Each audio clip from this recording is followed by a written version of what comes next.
লজ্জার জন্য শুধুমাত্র নাকি? হ্যাঁ। আর তোর বাবা মায়ের নিয়ে যে ওর মায়ের বাবার নিয়ে এত এত ভিডিও করে, মানে আজকে আজকে একটা ভিডিও করেছিল, আজকে এটা আপলোড করেছিস, মানে ওর বাবা নাকি ও একদিন নাকি ওর বাবার মোবাইল খুঁজে পাচ্ছে না, কি করছিলি ওই করে হ্যাঁ দিয়ে মোবাইলটা নাকি ফেলে দিয়েছিল তোর মা, কোথায় ঝুড়ে ফেলে দিয়েছিল, কি করেছিল তোর বাবা? বাবা শুধু ফোন ঘেটেই যাচ্ছে, মায়ের কথাটা আর কিন্তু শুনছে না। এটা মানে মোটামুটি আমাদের প্রত্যেকের ঘরেই দেখবেন হয়ে থাকে আর কি। এবার ঘর থেকে ডাকছে, কই গো জলটা ভরো।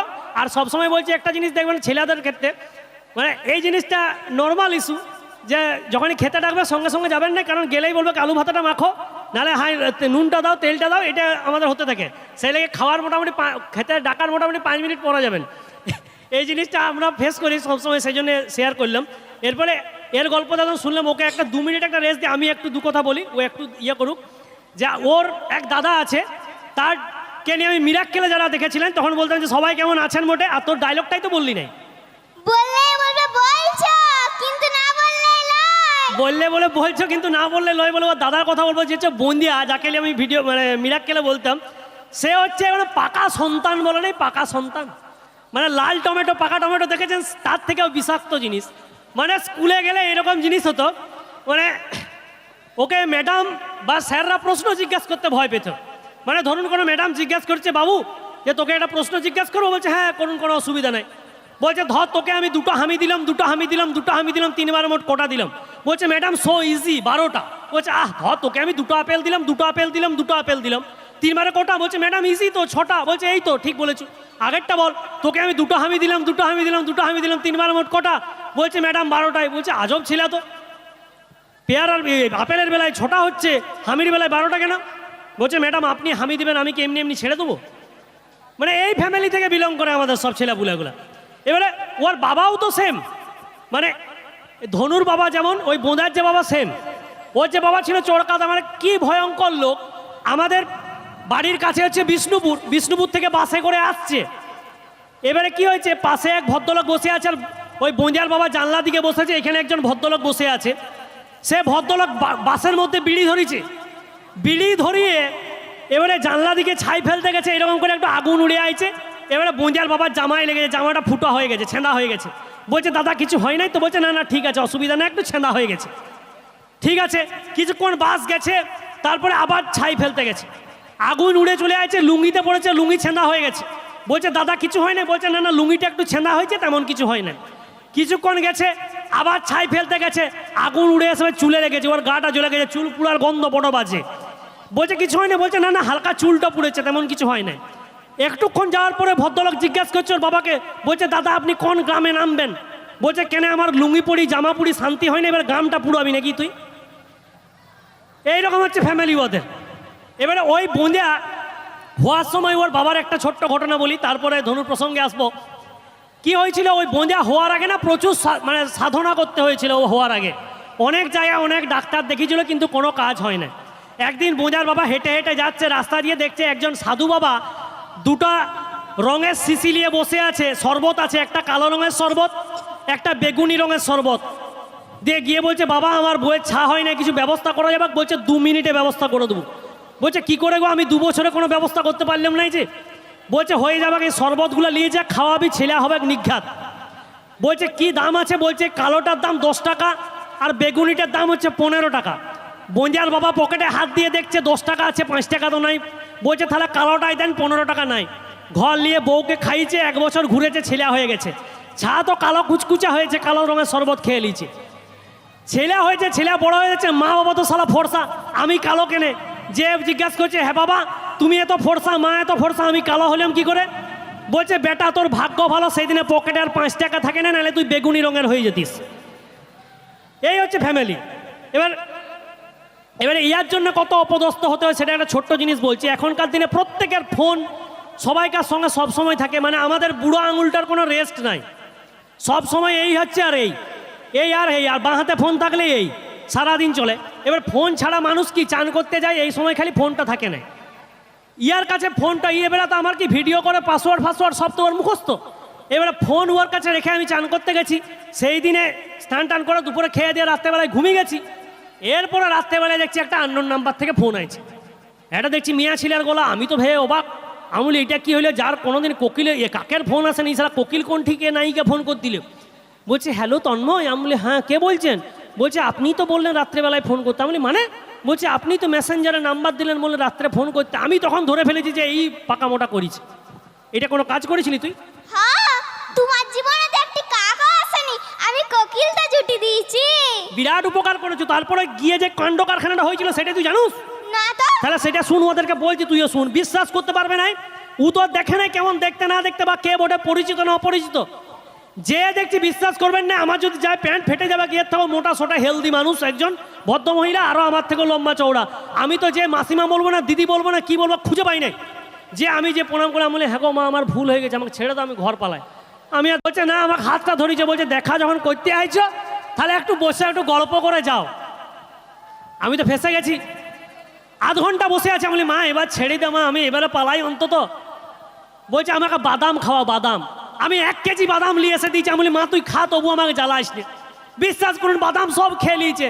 তা বলে হ্যাঁ মা তুই বাদাম খেলি, এবারে ছেড়ে দে অন্তত, এবারে ঘর যায়। বলছে আমি কলা পাকা খাবো। বিশ্বাস করুন 1 কাঁদি কলা নিয়েছি, পারলে ছাল সমেত খেয়ে নিবে। হ্যাঁ হ্যাঁ, এবারে সব কলা খেয়েছে। আমি বলি মা আমি এবারে যাই অন্তত, আমাকে এবার ছেড়ে দে। তখন আমাকে ছাড়ে নাই। বলছে কি জানুস? কি? বলছে আমার একটা আবদার আছে। আমি বলি কি? বলছে আমাকে একবার কোলে নিতে পারবে, আমি একটা রিল বানাবো। তোমরা ভাবো এই ফিগার নিয়ে ওই কি করে লুবো, কি করে রিল বানাবে, কোথায় ধরবে ফোনটা আর আমাকে কোথায় দেখাবে। বলছে আমাকে যদি কোলে নিতে না পারবে আমার জন্য 1 লাইন গান গাও। তখন কষ্টে তোর এই হেড়িয়া গলা নিয়ে তোর কাকা গান গেয়েছে। এখানে গরু ফরু থাকলে খেদা না চলে আসবে, 1 লাইন শোনাচ্ছি দিয়ে আমাদের অনুষ্ঠান শেষ করবে, একটু রিভাবটা তারা দিয়ে দিবে। ওই ভদ্র মহিলাকে কি এই ফিগার দিয়ে তোলা যায়? বলছে কিন্তু আমাকে তুলতেই হবে। তখন কষ্টে আমার ভিতর থেকে 1 লাইন গান গেয়ে বেরিয়ে আসছে। আমি 2টা গানই জানি জীবনে, এই 2টা গান, তার একটা গান শোনাচ্ছি। তখন ভিতর থেকে কষ্টে বেরিয়ে আসছে, কি করে তোকে তুলবো জোর নেই আমার, তুলতে গিয়ে ভাঙবে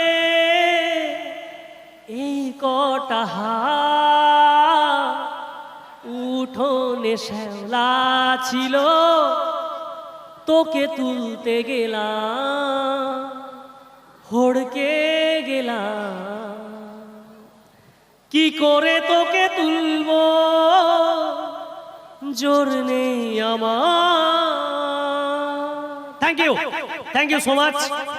অসংখ্য ধন্যবাদ সাঁথিয়া, অসংখ্য ধন্যবাদ পথপ্রদর্শকের প্রত্যেকটা মানুষকে। আরেকবার আমাদের কাকা ভাইজির তরফ থেকে আপনারা সবাই ভালো থাকবেন, সুস্থ থাকবেন। আর একটা কথাই বলি শোয়ের শেষে, যে আজকের দিনে মানুষ সবাই খুব ব্যস্ত, আমরা প্রচণ্ড ব্যস্ত। সকাল থেকে উঠে কোথায় বেরাবো, মানে বাঁকুড়ার ভাষা কোথায় বেরাবো, কী করে রোজগার করব। আমার ছেলে, উয়ার ছেলে গান শিখে নিলে আমার ছেলেটাকেও শিখাতে হবে। উয়ার ছেলে এখানে নাচ শিখছে, আমার ছেলেটা কেন শিখবে নাই। এই করতে করতে আমাদের সারাদিন কেটে যায়। কিন্তু তার মাঝেও, পড়াশোনার মাঝেও এই গান নাচ, এই সাংস্কৃতিক জিনিসগুলো বা এর যে একটু মানে কমিক সেন্স, সমস্ত জিনিসগুলোকে একটু প্রাধান্য দিবেন আমি বলছি। পড়াশোনার বাইরে, পড়াশোনা তো প্রত্যেকেই করে, তার বাইরেও শিল্প সত্তা আপনার ছেলের মধ্যে যে জিনিসটা দেবেন, আমি সবসময় রিকোয়েস্ট করবো তাকে প্রাধান্য একটু দেবেন। সে একটু তার ইচ্ছা থাকলে সেই ইচ্ছাটাকে একটু পুশ করবেন, যাতে আরও তার ইচ্ছাটা একটু বাড়ে, সে আরও অনেক কিছু হতে পারে। কারণ আজকে আমাদের বাংলার বুকে হাজার হাজার বড় বড় শিল্পী যারা আছেন, কারণ এই বাংলা থেকে জন্ম নিয়েছে। আর দিনের শেষে এটুকুই বলবো, একটু হাসবেন। আমাদের জীবন থেকে হাসি একদম হারিয়ে গেছে, সবসময় টেনশন আর টেনশন, কী হবে আর কী করে হবে, এই জিনিস। থ্যাংক ইউ সো মাচ, খুব ভালো লাগলো এখানে এসে। আপনারা ভালো থাকবেন, সুস্থ থাকবেন। সবাইকে থ্যাংক ইউ বলে দাও। সবাইকে thank you. Thank you, thank you, thank you so much, thank you.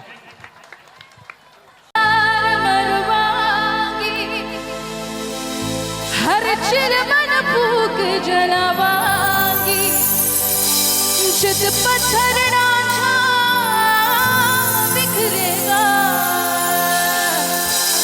कदम कमली कहलावांगी, कदम कमली कहलावांगी।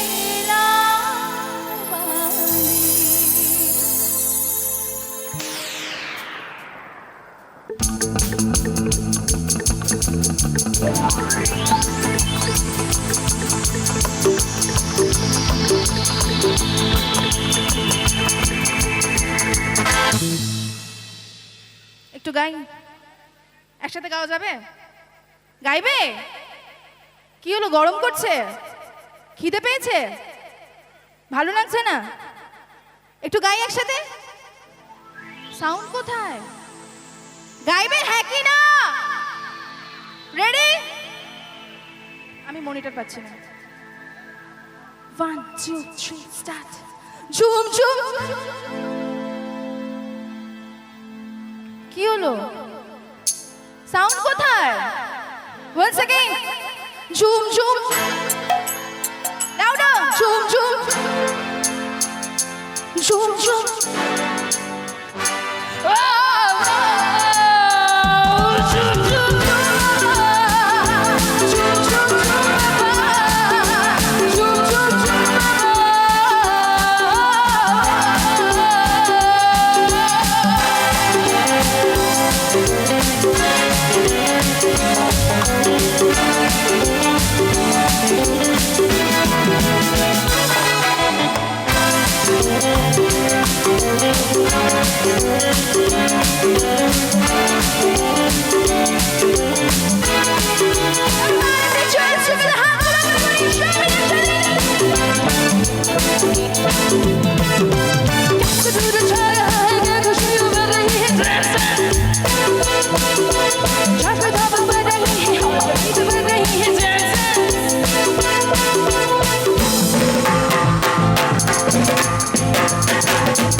কেউ গান করছে না, কেউ গাইছে না, আমি বুঝতে পারছি না। ভালো লাগছে না?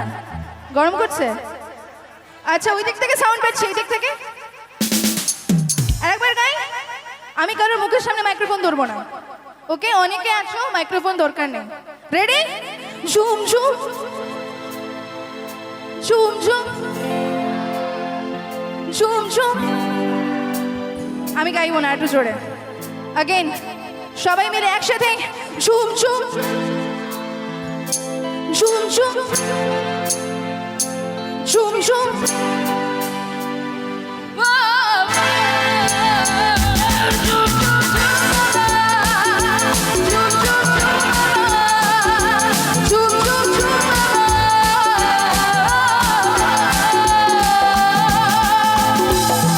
जो मजा है मजा या कुछ नया नया, लेकिन हुआ जितना हुआ है, झूमता ही जा रहा, झूम झूम झूम।